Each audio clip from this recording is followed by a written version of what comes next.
আসসালামু আলাইকুম রহমতুল্লাহ। ওয়ালাইকুম আসসালাম ওয়া রাহমাতুল্লাহি ওয়া বারাকাতুহু। ভাইজান, আপনি কেমন আছেন? আলহামদুলিল্লাহ, খুব ভালো আছি। আমাদের উমরা সফর শুরু হয়েছে মদিনা দিয়ে। জি। মদিনা আসার পথে আপনার কোনো সমস্যা হয়েছে কিনা? ট্রান্সপোর্ট ব্যবস্থা কেমন ছিল? না, আলহামদুলিল্লাহ, যেভাবে কথার চুক্তিনামা ছিল, কথা ছিল, আমাদের অফিসে যেরকমভাবে কথা বলেছে, প্রতিটা কাজে আলহামদুলিল্লাহ ভালো লেগেছে। এবং এতটুকু যে যে কাজগুলা বলেছেন সেই কথাগুলো রেখেছে এই পর্যন্ত, এখনো ঠিক আছে, আশা করি সামনেও ঠিক থাকবে। আর সোনার মদিনা দেখে যে অন্তরটা জোড়াইছে, যেটা মন ভরে গিয়েছে, সেটা বলে বোঝানো যাবে না। আসলে মন দিয়ে চোখের পানি জল আসে, যেটা হৃদয়বিয়োগ ঘটনা।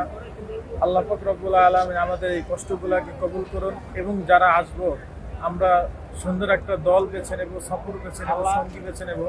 প্রতিটা কাজের যদি সফর সঙ্গী বেছে নেই, তাহলে আমাদের জন্য খুব উপকার হবে এবং আমাদের জন্য ভালো হবে, এবং আমরা সুন্দরভাবে সার্ভিস পাবো, ভালো কাজে যেতে পারবো ইনশাআল্লাহ। আর বাইনা ট্রাভেল সম্পর্কে আপনি কি বলবেন, যারা আসতে চাচ্ছে উমরাতে তাদের জন্য? বাইনা ট্রাভেলসের জন্য এটাই আমি আগেই মনে করেছিলাম যে আসলে কি না কি কোনো ভালো সার্ভিস হবে না, কোনো কাজ হবে না, আসলে মনে অনেক কিছু বলে, কিন্তু প্রকৃতপক্ষে যদি না আসে কোনোদিনও বোঝানো যাবে না।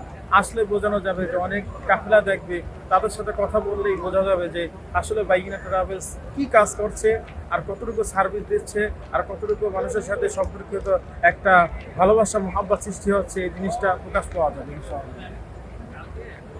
ঠিক আছে, ইনশাআল্লাহ। আশা করি আপনাদের বাকি সফরগুলো, এখনো বাকি উমরা বাকি আছে, সেগুলো খুব সুন্দরভাবে বাইনা ট্রাভেলস আপনাদের পাশেই থাকবে। জি, ইনশাআল্লাহ। ইবাদতের জন্য সর্বোচ্চ সহযোগিতা করবে ইনশাআল্লাহ। ইনশাআল্লাহ, ইনশাআল্লাহ, আল্লাহ কবুল করুন ইনশাআল্লাহ।